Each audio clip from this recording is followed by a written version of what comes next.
Where's Yachad? It's in Minnesota. Minneapolis? Minneapolis. Yeah.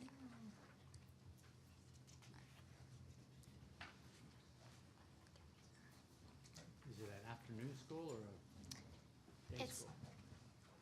it's like a secondary school, so it's after school. Afternoon school? Cool. Is there a Jewish high school in Minneapolis? No, There's a yeshiva. there's a yeshiva. Is it the Prince Beis Yaakov? That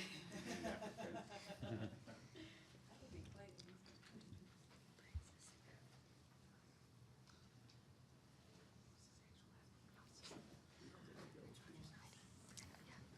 Okay. We're ready. Okay, Young doesn't need to pay money. I think every that start. Especially since it's online.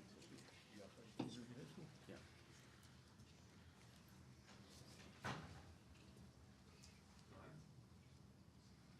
Yachad High School. Your timing? When a fire is started and spreads to thorns so that stacked, standing, or growing grain is consumed, he who started the fire must make restitution. Recently, on an off afternoon, Miss Rubenstein was riding in her newly purchased Eliva smart car. As she was on her way to the grocery store, she tuned into a podcast. While she came down the road, a pedestrian stepped in front of the vehicle, and using its programming, the car chose the least damaging option, violently T-boning Mr. Shalom's car in the opposite lane. Mr. Shalom was seriously injured and hospitalized for a long period of time, and encouraged by his rabbi, he has looked to the Beit Din to resolve the issue. Various questions have been asked about this case, including who is liable to pay for Mr. Shalom's damages, medical expenses, lost wages, and whether or not the Beit Din should instruct Mr. Eli Levine, Eliva's CEO, to change the programming used in his self-driving cars because of the ethical and halachic concerns. Eliva is fully responsible for the damages, medical expenses, and lost wages of Mr. Shalom and can be found liable under halacha. In addition, we strongly recommend them to change the programming of their car to try and find a safer system, but the Beit Din shouldn't force them to. Bava 311 states, an ox was chasing after another ox and was damaged. This one says your ox damaged, and this one says no, it was damaged by a rock. One who wishes to extract payment from his friend, bringing proof is his responsibility. Two were chasing after one. This one says your ox damaged, and this one says your ox damaged. They are both exempt, but if they were both owned by one person, he is liable. In this text, taken from the Mishnah, the first ox represents Miss Rubenstein and her car. The second ox is Mr. Shalom and his car, and the rock symbolizes the company Liba. Based on the Mishnah, Miss Rubenstein is said to be blaming the car and therefore the company by saying, your ox damaged mine, meaning your programming is what caused my vehicle to be damaged. Mr. Shalom believes that either way, no matter who he sues, he will be making money in some way. He decided to sue Miss Rubenstein because he believes that she is more vulnerable than the car corporation. In this case, the ox was programmed by the company, and unlike a real ox, it does not have the capacity to make decisions. The company acts as the car's brain, and for this reason should be responsible for damages inflicted by the ox, as the body is simply a servant of the mind. As it says in Bava Kama 4:4, a stadium ox trained to kill is not liable to be executed, since the Torah states if an ox scores, and not that it was caused to gore by others. The car was specifically programmed by Eliva to act exactly as it did in this situation, which was to hit the oncoming car. It was metaphorically trained to gore, even though this goring was done intentionally in order to save a person's life. Even minimal damages is goring. The company programmed the car to do minimal damages, so they must have known that some damages must be possible. The company made the right decision in terms of Jewish values. It is critical to acknowledge that Eliva made the right decision to have the car make the action that would have inflicted the least amount of damage. However, the car company is still responsible for monetary compensation of the victim. In addition to this excerpt, the Mishnah also states in Bava Kama 3:10 that the owner of the ox has control over the ox, even if the ox acted on its own. It says there are cases where one is liable for the actions of one's ox, even though he is exempt for his own actions, and cases where one is liable for his own actions, even though he is exempt for his ox's actions. An ox which embarrassed someone is exempt, and if he embarrassed someone, he is liable. In relation to the court case, Miss Rubenstein did not have control over her car, and as the owner of the car, the company had control over the vehicle. Ms. Rubenstein cannot be liable because liability is based on control, and clearly without an override option, it is impossible for Ms. Rubenstein to have authority over her vehicle and be liable. In Kitubo 19A, it states, "The master taught, there is nothing that stands in the way of saving a life except for idolatry, sexual immorality, and murder." Clearly, had the car decided to hit the pedestrian, he would not have been committing sexual immorality, idolatry, sexual immorality, or murder. Therefore, the actions that the car took to avoid killing the pedestrian was not justified in the Mishnah, which shows that they were not morally in the right, thus should be required to pay. Another example of this can be found in Bava Kama 22ab. It says, Rava said the verse and the Mishnah support Rabbi Yochanan. The verse, if a fire spreads, even if the fire spreads on its own, he who set the fire must pay. Learn from this that his fire is because it is his arrows.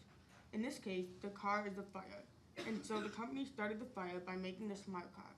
On account of this, they are responsible to pay for all the damages of the accident. Now that it has been established that the company should be responsible to pay for damages, Bava Kama 8.1 states the 5 things that they are now liable to pay for. One who wounds his friend is obligated to pay 5 things: damages, suffering, medical expenses, time off from work, and embarrassment.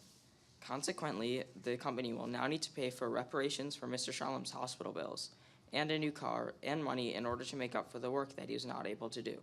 Additionally, it is Aliva's responsibility to Mr. Shalom to compensate him for all embarrassment and other social backlashes of the car crash.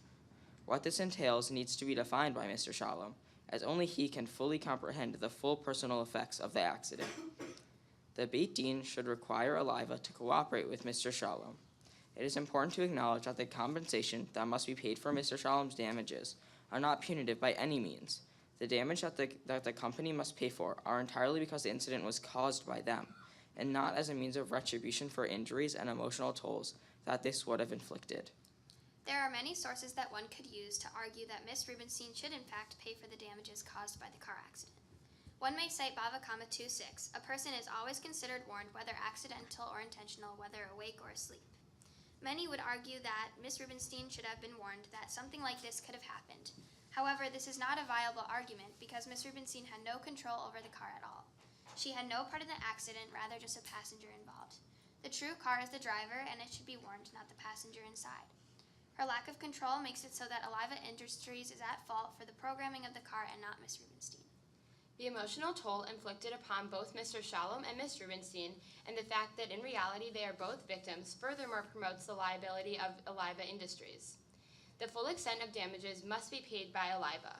They should not be forced to change their programming for their cars, but they should look into whether they can change their programming to be safer. This is a fundamental priority, to save the most lives and make the best decision for everyone's well-being.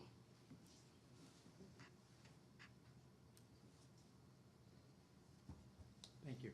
Thank you.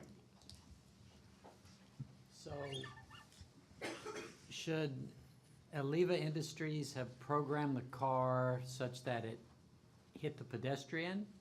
Or did it do right by programming the car so that it hit Mr. Shalom's car? Well, the car's programming was to save the most lives. However, they're still responsible for this this car accident because they knew that it was going to happen. It was foreseen. So yes, we think that the car did what it was supposed to do based on the programming, but we're suggesting that Aliva look into making the programming even safer if possible. So, you agree that for this case, the car did what you would have wanted it to do? Yes. Okay, so then why is it fair that Aliva Industries pay if the car did what you wanted the car to do? I think because even if something might have happened and it was good, there are still many cases where the person that did something, even if it was a good decision, maybe none of those decisions would have made an outcome that most people would have wanted. So because of that, they should still need to pay for anything that was caused by them.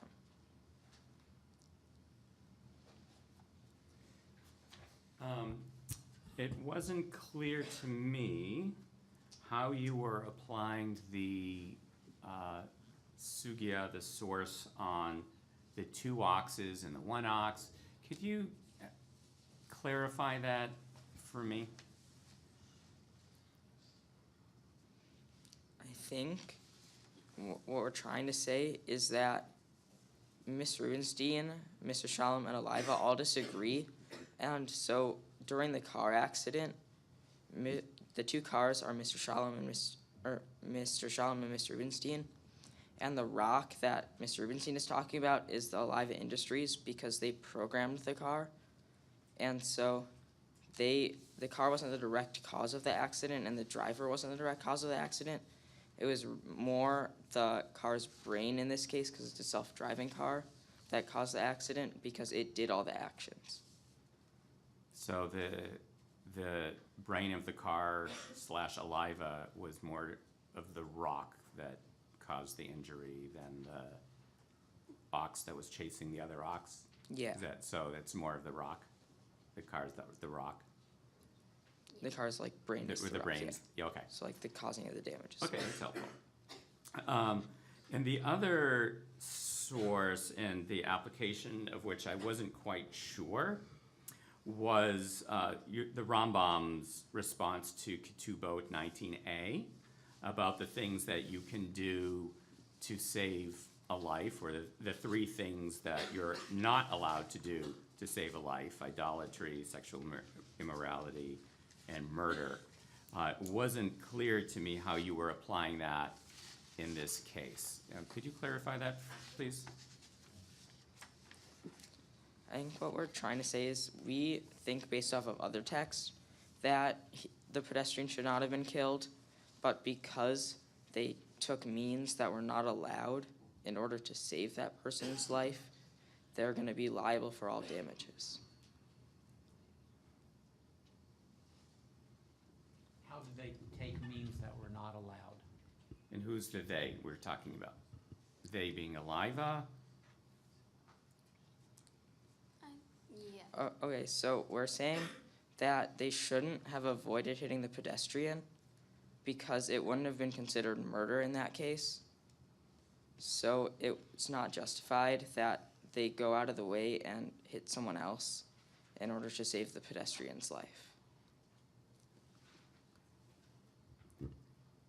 So you're thinking then that that's an argument for hitting the pedestrian because it's not allowed to avoid hitting the pedestrian? Yeah, but also we used the fact that they should have technically hit the pedestrian as a means of just being liable for the accident.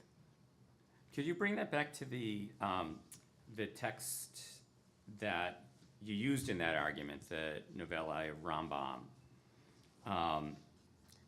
And how do you apply the phrase, there are 3 things which do stand in the way of saving a life: idolatry, sexual immorality, and murder. And Rabbi Meir says even robbery. So how do you apply that in the case of the pedestrian on one hand and Aliva, who made the car, on the other hand, assuming that we've taken Rachel Rubenstein out of the equation? Well, the car is like idolatry, sexual immorality, and murder are the things that we can't, or like saving a life that's acceptable, right? So, in this case, the car was making the right decision based on those values. Okay. Thank you. Any other questions? All right. Thank you very much.